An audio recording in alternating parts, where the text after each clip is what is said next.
Good evening and welcome to tonight's virtual program. I'm Emily, I'm one of the librarians here at Rockland Public Library, and we're thrilled to be hosting tonight's performance. I want to start off the night with a couple quick programming notes about upcoming virtual events this month at the library. Next week on May 6th, Dr. Lenny Reich will be talking about the Maine Climate Action Plan and what it means for Rockland.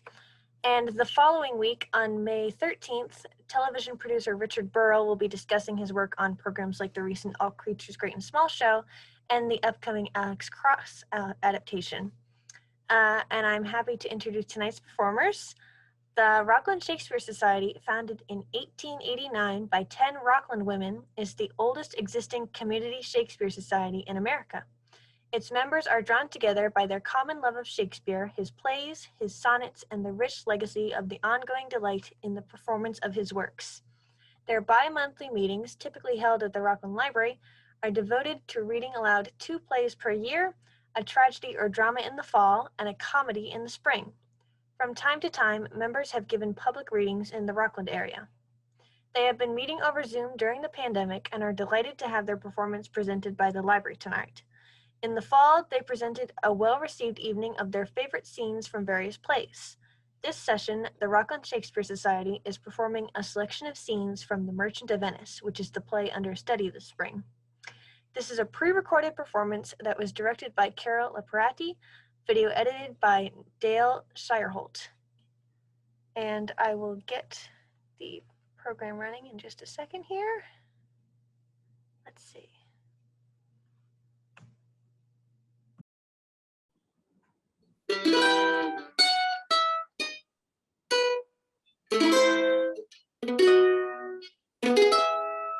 Written late in Shakespeare's life, the language of The Merchant of Venice is full and sure, the characters well drawn and complex. It could be seen as Shakespeare at the top of his game. But is it a perfect play?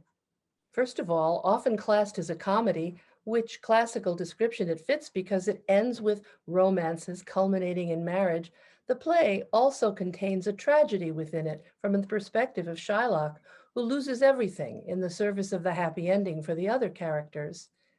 There are, in fact, at least 2 different plot threads, possibly 3, woven together in The Merchant of Venice, and the audience has a choice of which plot to see as the main story and which to see as the backdrop. Since it has both comic and tragic elements, it could be considered a problem play, and that seems appropriate as it raises issues that are thought-provoking: anti-Semitism, privilege, loyalty, entrapment, the law, marriage, the power of money. Most of the action of the play takes place in Venice, a shipping port and important international mercantile center in Shakespeare's world. Unlike England, which had banned Jews from entering the country since the 13th century, Venice has a large Jewish community confined to a specific quarter, which we would call a ghetto, where Jews were required to live. Since Christians were forbidden to lend money for interest or usury, Jews were allowed to fill this function so necessary to commerce.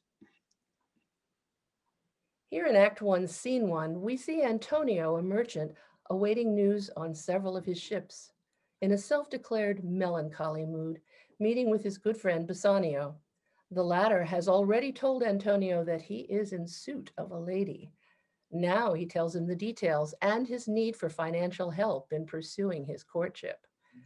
This conversation between Antonio and Bassanio sets up the mechanism of the plot, the loan of money he does not at present have, but anticipates, hence the loan and bond between Antonio and Shylock, the Jewish moneylender.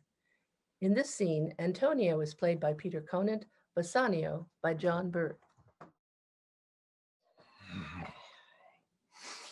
I hold the world but as the world, a stage where every man must play a part, and mine a sad one.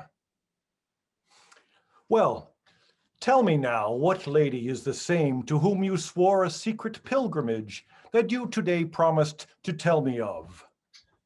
'Tis not unknown to you, Antonio, how much I have disabled mine estate by something showing a more swelling port than my faint means would grant continuance.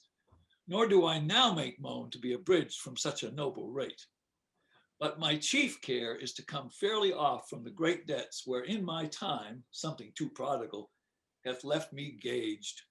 To you, Antonio, I owe the most in money and in love. And from your love, I have a warranty to unburden all my plots and purposes, how to get clear of all the debts I owe. I pray you, good Bassanio, let me know it. And if it stand, as you yourself still do, within the eye of honor, be assured, my purse, my person, my extremest means lie all unlocked to your occasions. You know me well, and herein spend but time to wind about my love with circumstance. And out of doubt, you do me now more wrong in making question of my uttermost, than if you had made waste of all I have. Then do but say to me what I should do, and that in your knowledge may by me be done, and I am pressed unto it. Therefore speak. In Belmont is a lady richly left, and she is fair, and fairer than that word, of wondrous virtues. Sometimes from her eyes I did receive fair speechless messages. Her name is Portia, nothing undervalued to Cato's daughter, Brutus Portia. Nor is the wide world ignorant of her worth, for the four winds blow in from every coast, renowned suitors, and her sunny locks hang on her temples like a golden fleece, which makes her seat of Belmont Calcio strand, and many Jasons come in quest of her. Oh, my Antonio, had I but the means to hold a rival place with one of them, I have a mind presages me such thrift that I should questionless be fortunate. Well, thou knowest that all my fortunes are at sea. Neither have I money nor commodity to raise a present sum. Therefore, go forth, try what my credit can in Venice do, that shall be racked even to the uttermost, to furnish thee to Belmont, to fair Portia. Go, presently inquire, and so will I, where money is, and I no question make to have it of my trust or for my sake. Next, in scene 2 of Act 1, we go to Belmont at Portia's estate, where Portia and Nerissa, her waiting gentlewoman, discuss Portia's frustration with the arrangement made by her father in his will, stating she may marry only the man who chooses correctly among 3 chests, one of gold, one of silver, and one of lead. Portia laments the fact that she is not free to marry a man of her own choosing. Nerissa tries to encourage her to be patient. Portia then embarks on a playful and rather spiteful summary of the suitors who have as yet presented themselves. We learn something of Portia's character, or at the very least her state of boredom, as she haughtily dismisses each suitor. This is how Portia passes the time while waiting for the latest suitor, the Prince of Morocco, to arrive. Portia is played by Mary Alice Bird. First, Nerissa, let me overname these suitors. There's a Count Palatine who doth nothing but frown, as who should say, and you would not have me choose. He hears merry tales and smiles not. I had rather be married to a death's head with a bone in his mouth. And then the good French lord, Monsieur Le Bon, God made him, and therefore let him pass for a man. And in truth, I know it is a sin to be a mocker, but why, he is every man in no man. If a throstle sing, he falls straight a capering. He will fence with his own shadow. Ugh, if I should marry him, I should marry 20 husbands. Oh, and Falconbridge, the young Baron of England. I can say nothing to him, for he understands not me, nor I him. He has neither Latin, French, nor Italiano. Oh, he is a proper man's picture, but how oddly he is suited. I think he bought his doublet in Italy, his round hose in France, his bonnet in Germany, and that brings us to the young German, the Duke of Saxon and his nephew. I like him very vilely in the morning when he is sober, and most vilely in the afternoon when he is drunk. Therefore, Nerissa, for fear that he choose the right casket, I pray thee set a steep glass of Rhenish wine on the contrary casket. For if the devil be within and the temptation without, I know he will choose it. I will do anything ere I will be married to a sponge. Oh, but if I live to be as old as Sibylla, I will die as chaste as Diana, ere I'm not obtained in the manner of my father's will. But there is not one among these suitors but I dote on his very absence. I remember in my father's time a Venetian, a scholar and a soldier who came hither in the company of the Marquess de Montferrat. I was Bassanio, as I think so was he called. And you thought of all the men that ever my foolish eyes looked upon, that he was the best deserving a fair lady. I remember him well, and I remember him worthy of your praise.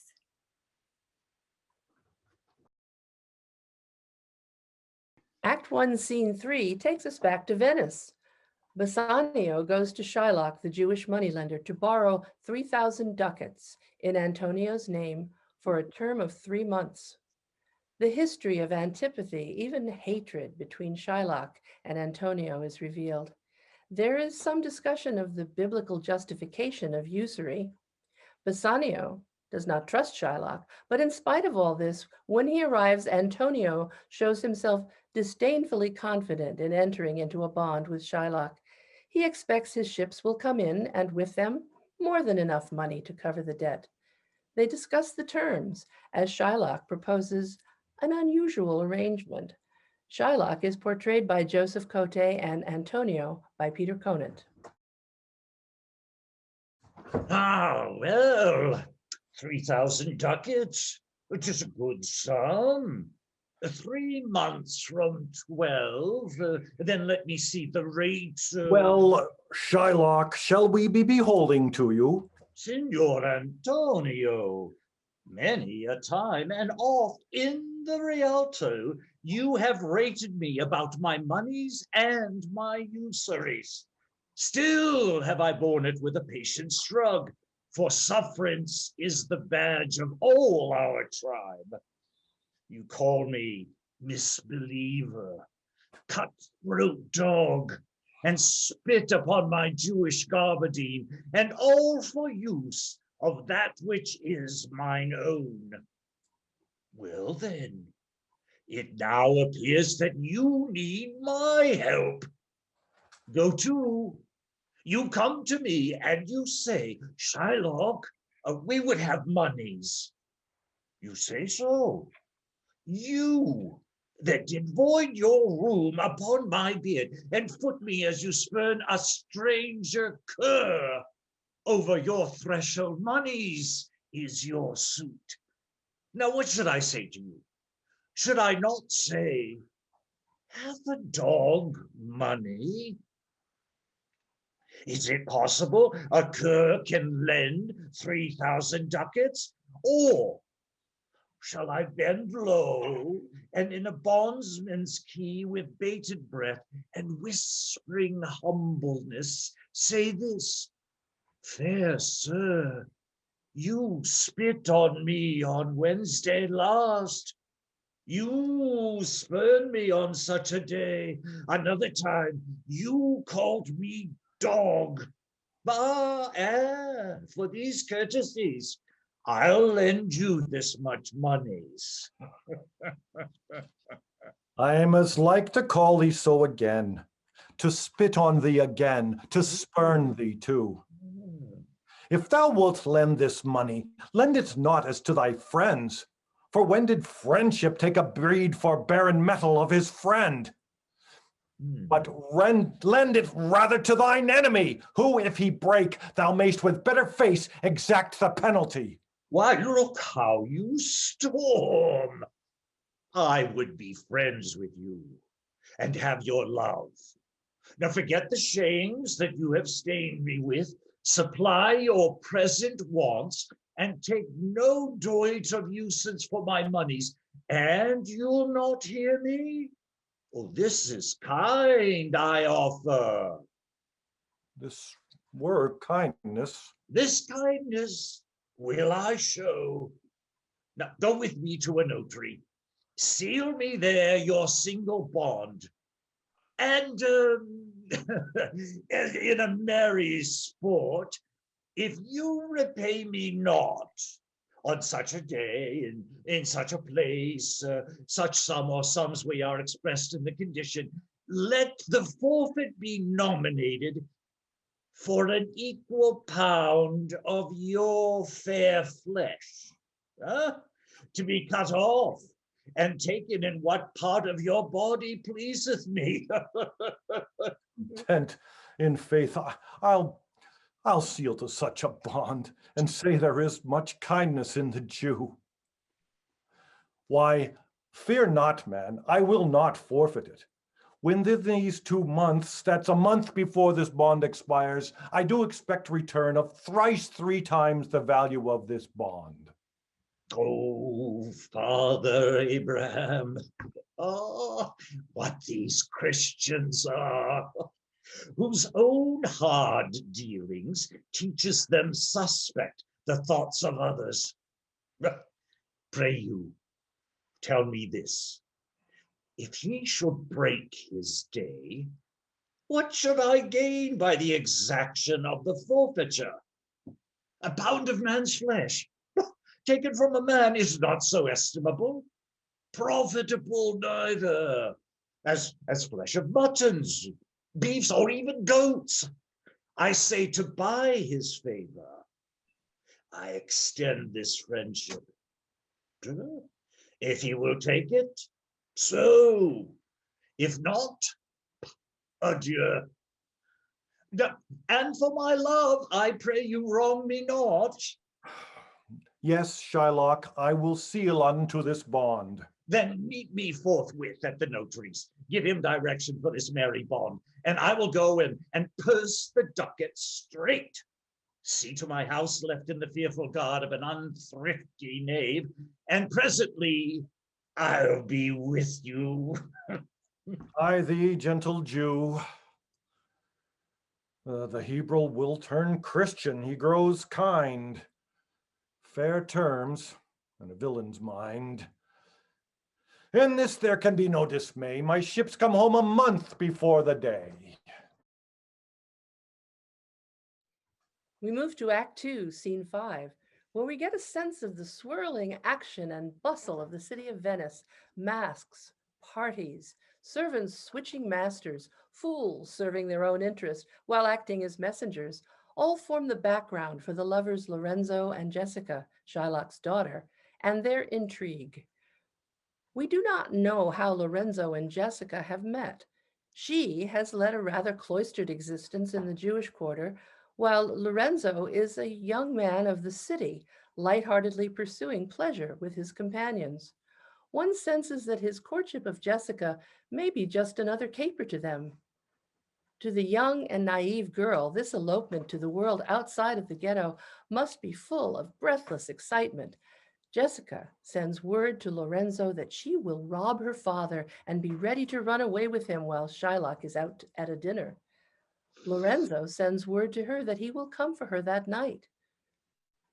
As he arrives at Shylock's house with his friends, all of them dressed for a masked ball, Lorenzo thanks them and promises to aid them when they abscond with their future wives.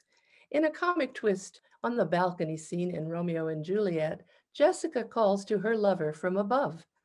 Peter Conant plays Lorenzo in this scene. Lisa Goodridge is Jessica. Sweet friends, your patience for my long abode. Not I, but my affairs have made you wait. When you shall please to play the thieves for wives, I'll watch as long for you then. Approach, here dwells my father Jew. Ho, who's within? Who are you? Tell me for more certainty, albeit I'll swear that I do know your tongue. Lorenzo, and thy love. Lorenzo certain, and my love indeed, for who love I so much? And now who knows but you, Lorenzo, whether I am yours? Heaven and thy thoughts are witness that thou art. Here, catch this casket. It is worth the pains. I am glad 'tis night. You do not look on me, for I am much ashamed of my exchange. But love is blind, and lovers cannot see the pretty follies that themselves commit. For if they could, Cupid himself would blush to see me thus transformed to a boy. Descend, for you must be my torchbearer. What? Must I hold a candle to my shames? They in themselves, good sooth, are too light. Why, 'tis an office of discovery, love, and I should be obscured. So you are, sweet, even in the lovely garnish of a boy. But come at once, for the close night doth play the runaway, and we are stayed for at Bassanio's feast. I will make fast the doors and gild myself with some more ducats and be with you straight. Oh, beshrew me, but I love her heartily, for she is wise, if I can judge of her. And fair she is, if that mine eyes be true. And true she is, as she hath proved herself. And therefore, like herself, wise, fair, and true, shall she place it in my soul, my constant soul. Oh, what, art thou come? On, gentlemen, away! Our masking mates by this time for us stay. In Act 2, Scene 7, the Prince of Morocco arrives in Belmont and is about to make his selection of the coffer that will win him Portia's hand. He goes through his options logically, reasoning it out according to his understanding before he makes the choice and meets the consequences. While Portia stands by as witness to his wrangling with himself, one can only suppose her to be rather bemused. She has seen this before. Jim Tolles plays the part of the Prince of Morocco. This first of gold, who this inscription bears, who chooseth me shall gain what many men desire. The second, silver, which this promise carries, who chooseth me shall get as much as he deserves. The third, dull lead, with warning all is blunt, who chooseth me must give and hazard all he hath. How shall I know if I do choose the right? Some God direct my judgment. Let me see. I will survey the inscriptions back again. What says this leaden casket? Who chooseth me must give and hazard all he hath. Must give. For what? For lead? Hazard for lead? This casket threatens. What says the silver with her virgin hue? Who chooseth me shall get as much as he deserves. As much as he deserves. Pause there, Morocco, and weigh thy value with an even hand. If thou be'st rated by thy estimation, thou dost deserve enough. And yet, enough may not extend so far as to the lady. What if I strayed no further but chose here? Let's see once more this saying graved in gold. Who chooseth me shall gain what many men desire. Why, that's the lady. All the world desires her. From the four corners of the earth they come to kiss this shrine, this mortal breathing saint. They have in England a coin that bears the figure of an angel stamped in gold, but that's insculpted upon. But here, an angel in a golden bed lies all within. Deliver me the key. Here I do choose and thrive as I may.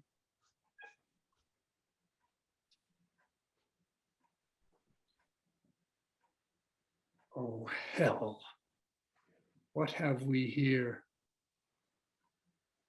A carrion death within whose empty eye there is a written scroll. I'll read the writing. All that glisters is not gold. Often have you heard that told. Many a man his life has sold, but my outside to behold. Gilded tombs do worms enfold. Had you been as wise as bold, young in limbs, in judgment old, your answer had not been enscrolled. Fare you well, your suit is cold. Cold indeed, and labor lost. Then farewell heat, and welcome frost. Portia, adieu.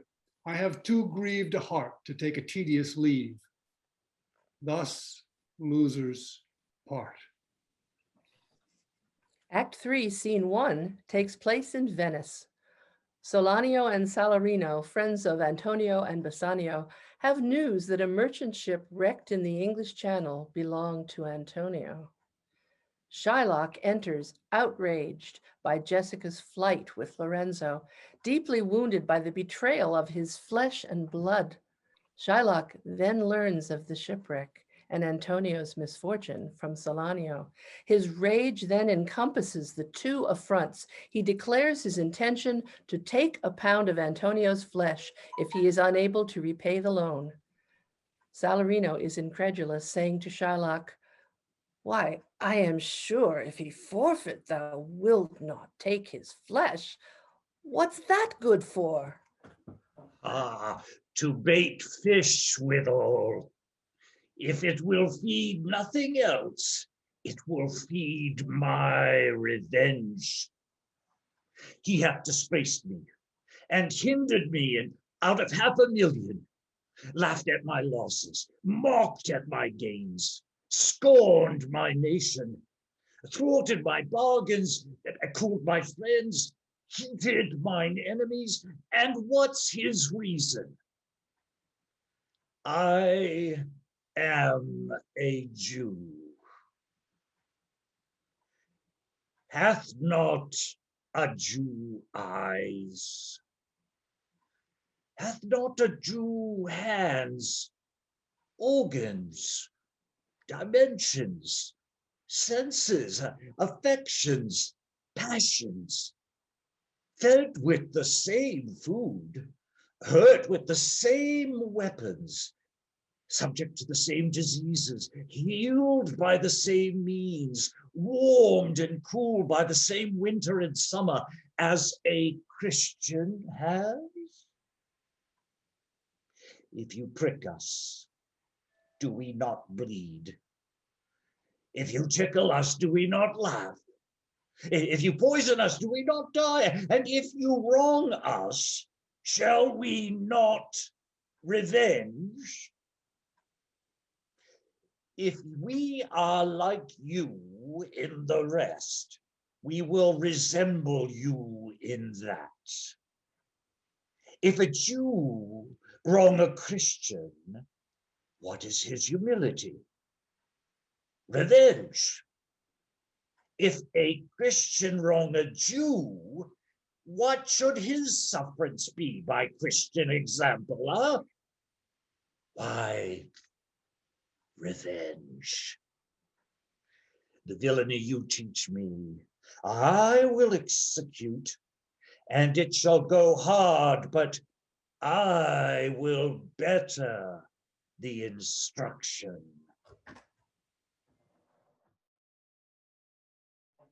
While Shylock is desperately seeking to learn of his daughter's whereabouts, and hearing further rumors of her frivolous spending of his money, becoming more and more enraged. Bassanio, by contrast, in Act 3, Scene 2, is in Belmont, about to choose among the 3 coffers for Portia's hand.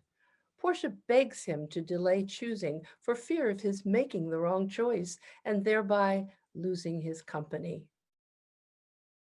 Tell me where this fancy bread, what in the heart or in the head, how begot, how nourished, 'tis engendered in the eye, in vain fancied eyes, in the cradle where it lies.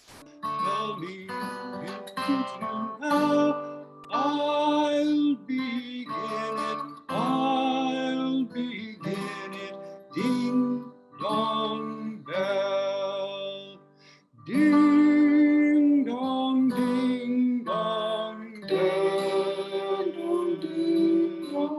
ding dong, ding dong bell, ding dong, ding dong bell. Unable to live with the uncertainty and perhaps guided by hints, Bassanio chooses, correctly, the lead casket to Portia's joy. Portia gives him a ring to symbolize her giving of herself and all she possesses to Bassanio, telling him to treasure it and warning him to keep it always, saying that losing it would mean the ruin of their love. Lorenzo and Jessica arrive with a letter bearing the news of Antonio's financial ruin, which will bring about his suffering almost certain death at Shylock's hands. This is the first time Portia hears the story of Bassanio's debt to his friend Antonio. Mary Alice Bird as Portia, John Bird as Bassanio. Here are some shrewd contents in Semyon pages that steal the color from Bassanio's cheek. Some dear friend dead? Else nothing in the world could so turn the constitution of such a constant man. What? With leave, Bassanio, I am half yourself, and I must freely have the half of anything that this same paper brings to you. Oh, sweet Portia, here are a few of the unpleasantest words that ever blotted paper. Gentle lady, when I did first impart my love to you, I freely told you all the wealth I had ran in my veins. I was a gentleman. And then I told you true. And yet, dear lady, rating myself at nothing, you shall see how much I was a braggart. When I told you my estate was nothing, I should have told you that I was worse than nothing. Here is a letter. The paper is the body of my friend, and every word in it a gaping wound issuing life blood. But is it true? Hath all his ventures failed? What, not one hit from Tripolis, from Mexico, England, from Lisbon, Barbary, and India? And not one vessel scape the dreadful touch of merchant marring rocks?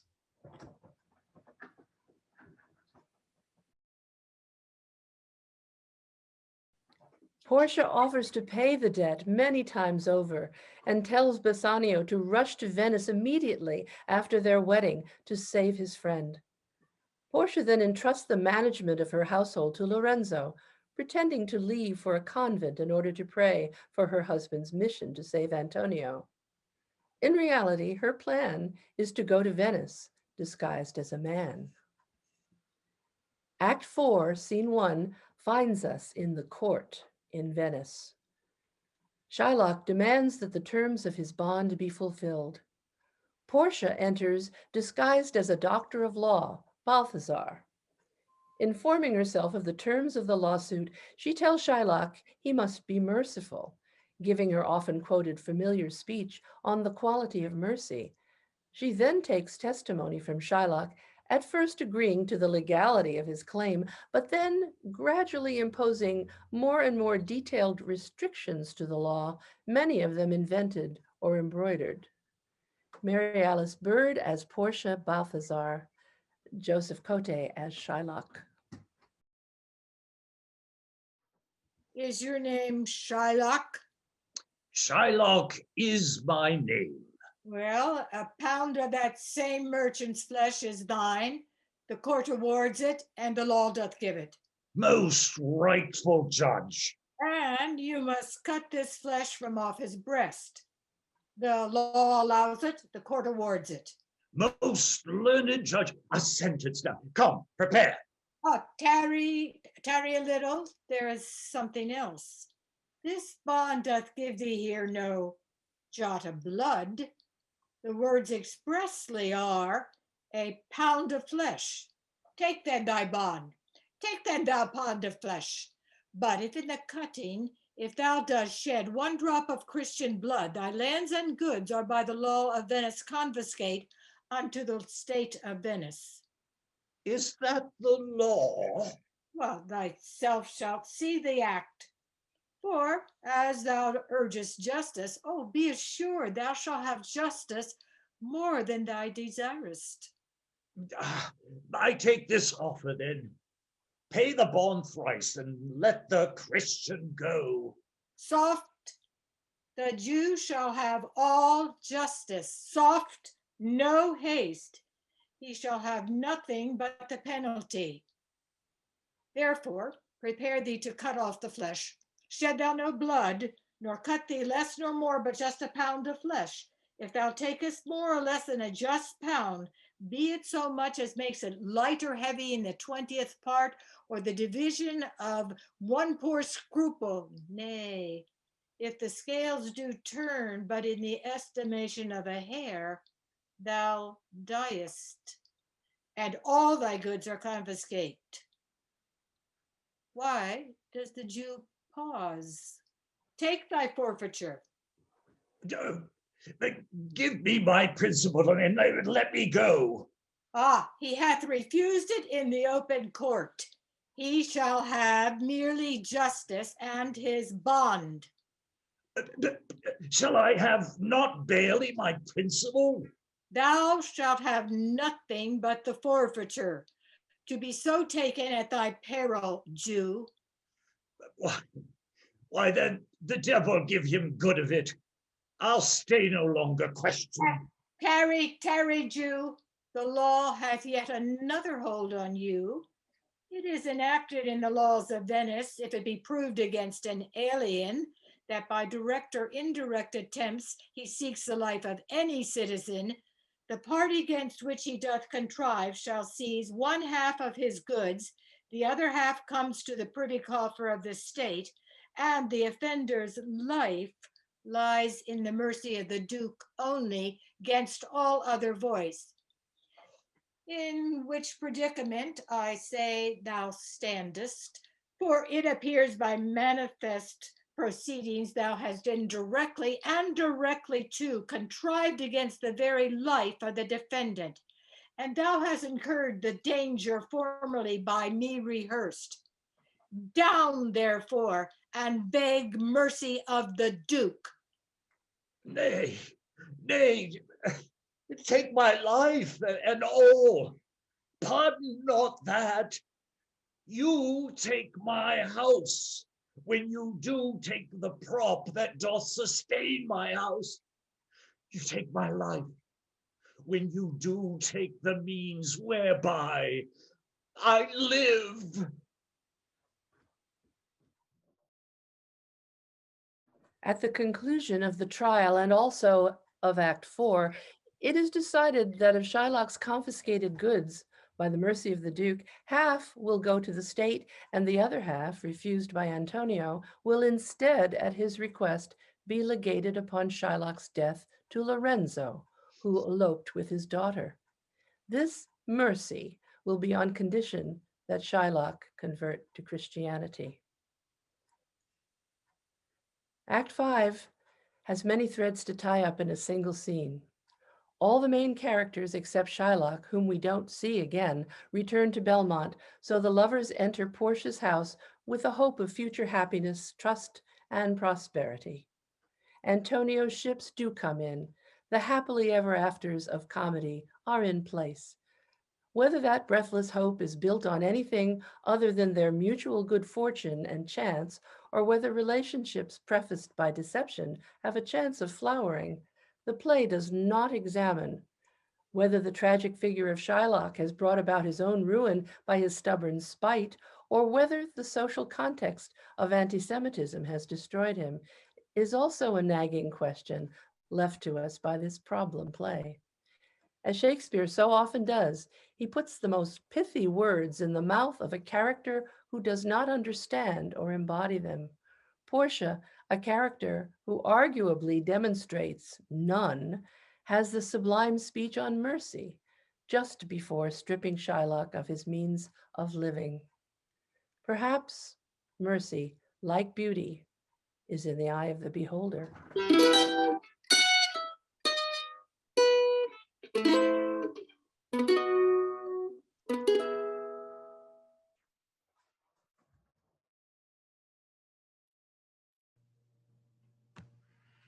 Excellent, wonderful work. What a great job, cast. All right. So if we have any questions, if the cast, if they like, can go ahead and unmute themselves and turn their cameras on.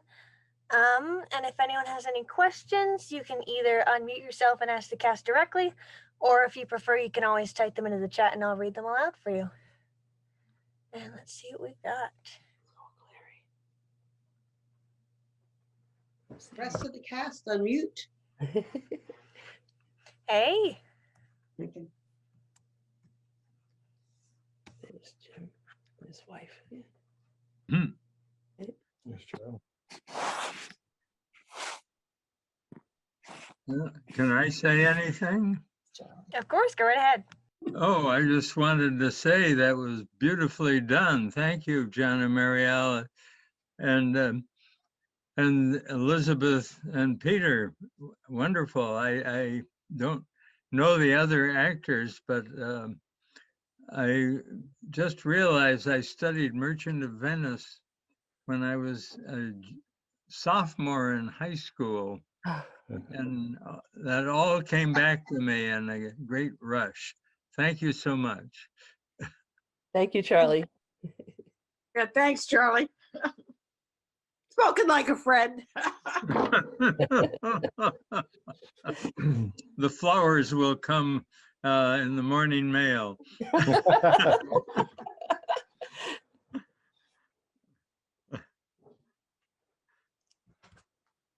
Any other questions? Are there any other questions?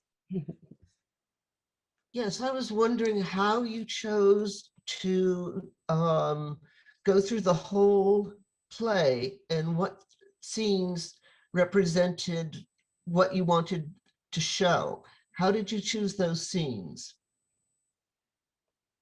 Good question. That was not an easy choice. And there were some other scenes that we had that we thought about doing.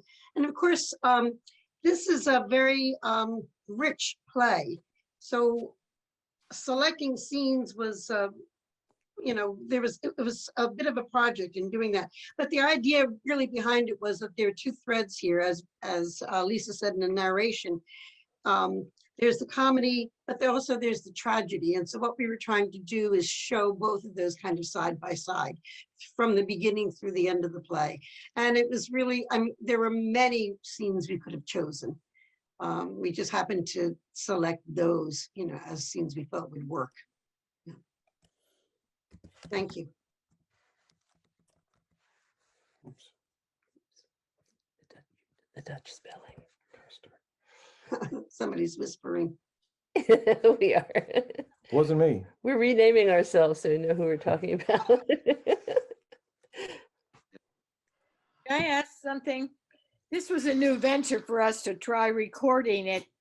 And it was really, so I would be curious how it came across to some of you who saw it. If you saw our earlier one we had done where we was formatted very differently, because as we move forward, if we do more programs, if this format of having it edited so that only the speakers are on the stage worked for you, that would be good for us to know. To ask for feedback. Personally, I don't know if it was just my particular field, my reception via the internet, but I was finding that the audio was not matching the video as well as the earlier production. So I'm not sure, again, what if the technology got in the way, or if that was the recording itself. I don't know if anybody else had the same impression. I noticed that too, Hope, that yeah, it was a little out of sync, and I don't remember it being that way. It's part of the mysteries of Zoom, I'm afraid. I don't think I don't think we had much control over it. Yeah. We do an awful lot of Zooming, and I thought it came across very well. I even liked it better than the previous one. I think it was a little more better, well produced. I really, my hat's off to you. I thought it was a great job. Well, yeah, the other one that we did, the first one we did, was, scenes from different plays. So it certainly didn't tie together in the same way that this does. There's more continuity with this, obviously, because they're the same characters, and you're seeing a progression, as we went through it. So that certainly might have been one reason. And the other is, of course, because it was pre-recorded. And Dale, the fellow who did that for us, was able to kind of fade scenes in and out. So there wasn't any awkwardness of going back and forth, from character to character. We're on, that was ask a question. Was it Hope comment about the sync? I wonder if that isn't local, because I don't think, Mary Alice, did we have that problem here? No. So I think that's going to be related to where people are and their equipment more than, because I think we several of us have watched this thing because we've had it since Monday completed, and I don't think we've seen that element of it. We found things we'd like to do over again or whatever, but I don't think the sync of the sound was something we experienced. But Lisa, you were saying you experienced it. Well, this is the first time I've seen it all put together, so. Okay, you haven't watched it, the whole I thing. hadn't watched it just on our own. I would have loved to have done something about that ray of sun that came in through the window, but The last program we did in the fall. So when we presented it, it was already dark outside. Yes. And because we're in a different time of year, we would have had to have recorded this probably after 9 o'clock to get the same darkness. Yeah. Right. Not with this crowd. We wouldn't be awake for that. That's right. That's why we didn't do that, right? I see a hand up. Hey, watch it, buddy. Is that Larry? Mr. Crockett has a hand up. I'd like to ask if the actors memorized their lines or were they reading words off camera? They were reading words on the screens. They can explain to you how they did that. We memorized some parts of it, but we didn't memorize it and recite from memory. We took the script and made it very small and put it up on our screen just below the camera. So we could read the words. We had to keep scrolling the whole time. So our hands were down below scrolling, but we kept the words right as close to the camera as we could. So we'd be looking at the camera for the most part. But we tried to get some of it memorized so we didn't have to stare at it, and we could look off and talk over to the side and make it more realistic that way. But we didn't want to try to memorize the whole thing just because that's another whole level of preparation that we didn't think we had time to do. And we had Well done. and we had to coordinate the thinking of moving the script on the screen, so that one of my favorite comic scenes about the suitors had to be cut because I didn't get the screen scroll right enough, but I forgot his name. So Oh, that's some things we had to deal with.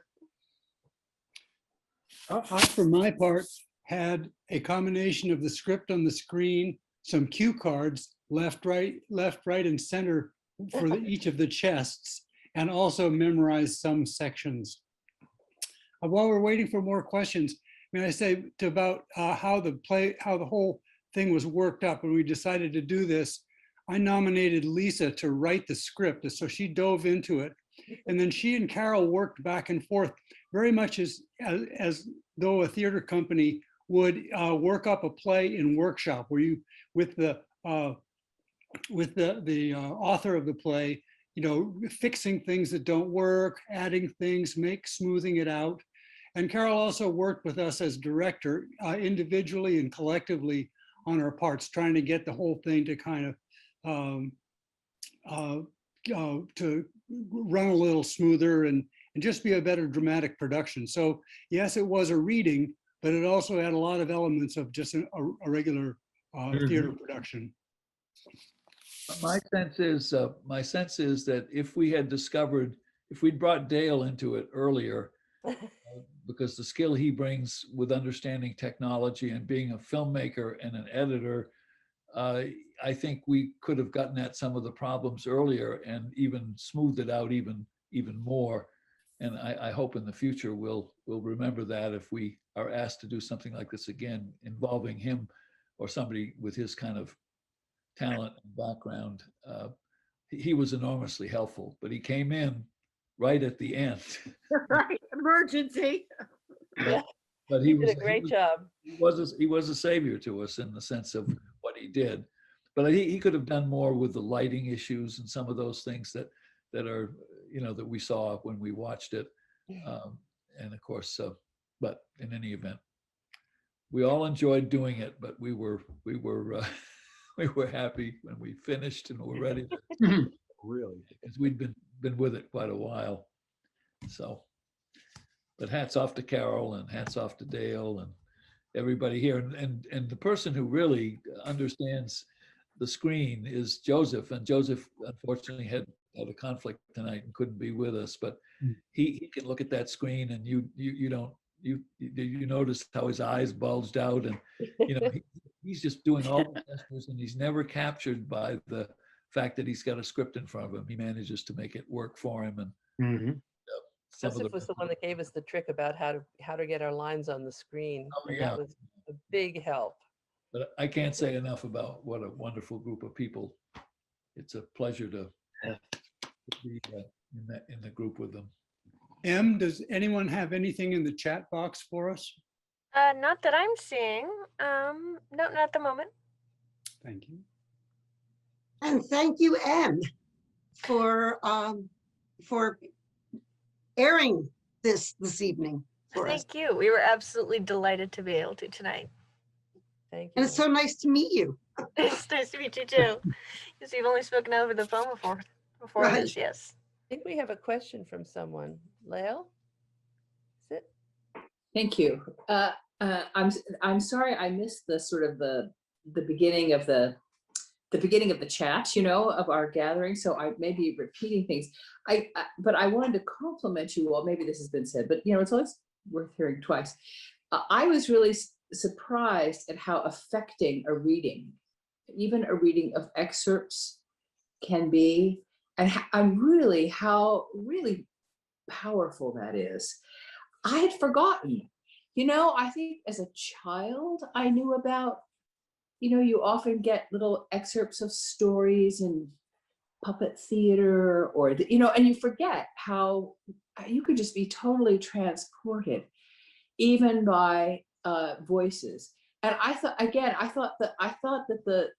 it was just really affecting. And I thought that the gimmick, you know, of you all in black so that the faces show, or with hat or without hat, you know, that kind of thing. I thought that was really just you know, you think it's not going to be a big deal, but in fact, it's a really big deal. You can remember the character, you can follow along. Mhm. And so I just wanted to compliment you. And I suppose this is sort of going back to the comment about sort of Lisa and Carol and putting it together. But also really just the whole ensemble piece. It was very clear, even though there's different screens, that you were together, even though on Zoom, that you presented a whole. And I wanted you to hear that. And so if I'm repeating people, I'm sorry, but I wanted to share that with you. So thank you again. What a great treat that was to hear this all this evening. Thank you. Thank you. Thank you. Thank you. Can I make a comment? Yes. Oh, hi, Candy. Hi. I just wanted to give kudos to the entire group. I think it's delightful, and my special thanks to Lisa, who happens to be a high school friend of mine, and I will not mention when we graduated. No. Nobody knows how old you are. No. Nobody knows. But you know, she was kind enough to send me the Zoom invitation, and it's delightful to see your group. And I dare say I'm probably the farthest one away. I'm in New Jersey. I don't know if anybody is there. We're further away than that, but you know, it's just wonderful to see in your small town these kinds of things going on, and I think you're great. And I, just as is it Leo just said, the heads being in surrounded by black is very dramatic, and I think it's a good thing. It's just kind of goes with Shakespeare. So what it does. So anyway, There are, and I'm sure all of you know that, but there are a lot of details that go into any production. I mean, we're doing this by Zoom, and none of us are very familiar with that process. But any production, if you go to a reading at your local library that's live, if you go to, you know, a theater group, a theater company or whatever, there really is a great deal of thought and work that goes into it. Not everything works all the time, and some things work that you don't even expect. You know, it's kind of serendipitous, but so I appreciate you saying what you're saying. It's helpful to us to hear you appreciate, you know, those things. and I didn't notice any disconnect in In the sound. video and sound. So again, I think you're right in saying that it's the local connection, bandwidth that you're using, or whatever. So thank you all. I certainly enjoyed. Thank you, Candy. Good to see you. Yeah, we'll see you soon. Yes, see you soon. I would like to say, for any of you who are interested in Shakespeare, maybe Hope would like to speak about this. She's our new president for this year. But if you're interested in Shakespeare, Hope can give you some information about joining the group. Yeah, the organization has been around since, 1889, and it's gone through a lot of years where there have been challenges. There was World War I, you had the 1919 pandemic, World War II, the Depression, and it has managed to meet every year. And this year we had our challenges. We met via Zoom all year long, and we are hoping that this coming year we'll be back at the library in person. And I can give my email address. I can type it up on the chat, and you can send me an email. And if you're interested in joining, that would be fabulous. There are 35 current members at this point. Our Constitution says we top out at 40, but there is room for more. And the way most people do it is that you come as a guest for a couple of meetings. If you decide it's for you, then we all vote. And let me tell you, everybody who wants to can get in. So I'll put my email address up on the chat. And if you'd like to get a hold of me, that would be fabulous. We have too much fun. It is fun. I think it's already been observed that this is the oldest community Shakespeare Society in the United States. We need to add one codicil to that: in continuous operation. So there were those during World War I or the Depression or whatever who shut down temporarily. Probably the wars did that, but that go back earlier in terms of founding. I think but we're the oldest one in continuous operation. We, at least all the research we've been able to do says that. Maybe some. It's really something. It's really something. Yeah. Rangers are tough. And I would like to add that not every member is interested in being on a program like this, which is a little bit more those of us who are sort of like to be on stage. So we have the hymns, Marianne. who come just because they want to be part of the discussion, or they'll read a small part. And there are people who you have a choice to say, I'd like to read a larger part or a small part. So it's a very diverse group. And it ranges everywhere from people who've had what we would call academic background in Shakespeare to people who've had theater experience in Shakespeare, which is quite different than the academic background, to people who just have had reading experience, to people who've never read Shakespeare or exposed to it, who just want to know that he's a great writer and want to know more about that. So there's no expectation if you join the group that you have to perform. There's no expectation that you have to be a scholar about the subject. You respond from the level in which Shakespeare, whom we all know, speaks to everyone at a very human level and arouses responses. So we get wonderful discussions about the plays. We do. We do. Yes. Is it just the plays? Do you do sonnets, or do you do some of the plays that are thought to be by Shakespeare? What is the range of your repertoire? Yes, we do it all. We've done the sonnets. The way it works is that in the fall, the group meets for 5 weeks, every second week, and it's 1 act per week. There's a paper that's delivered by a member of the group, a discussion that follows the reading of that particular act. And we've tried to do all of the plays, the lesser known ones, the ones that there's some controversy about. But of course, they have to be fit in over the years. Doing 2 a year, there are a lot of plays to cover that way. But we also have done the sonnets, so that is the range. But mostly we deal with the plays.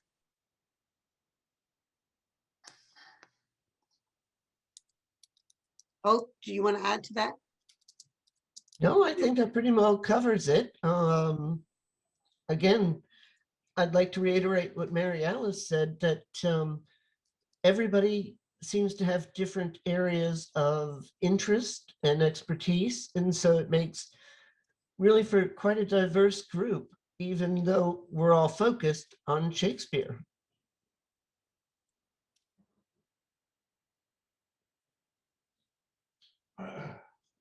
Probably the one common denominator is we tend to be older and we'd love younger members. There's a little bit of an irony in reading the part of Portia when one is 83 years old. We have to admit that. Yeah, we've had high school members over the years. We've had members as young as 15 in the group. And of course, when they went off to college, they left us. But so yeah, we've had all ranges of ages and experiences and backgrounds. Any other questions, Ned?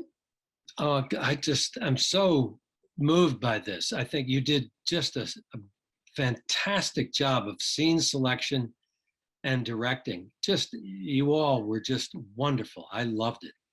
Very, very gratified. What a treat. Thank you. All right. Anyone Yeah, else? I didn't have a chance to see this. I'm actually coming to you from Penn Bay Hospital. I But heard that today. yeah. Anyway, I'm okay. It's just a drag, but I very much would like to get hold of the recording because I saw this discussion, and I would like to see the whole thing. I presume the link is available, right? Yes, it'll be up on YouTube probably by tomorrow, but definitely by next week. Yeah. Oh, cool. Thank you so much. No problem. Actually, I can send it to you also, Marianne. Oh, thank you. That'd be great. Yeah, there were a lot of people that couldn't make it tonight, and I promised them to send a link. So thank you, Em, for putting that up. Yeah, that's great, Em. Thank you. On a side note, this is not the Rockland Shakespeare Society, but I just noted today that the Belfast Maskers Theatre Group is putting on As You Like It, and they were going to do it last year inside, but they canceled, and they're going to do it outside the theater in the street, which is really shut off. It's something like the 20th, well, the weekend of the 20th of May, and there are tickets available, and there's somewhat limited seating, but there's still a lot available. And it would be kind of fun if we, saw other members from the society there sitting outside at a distance. But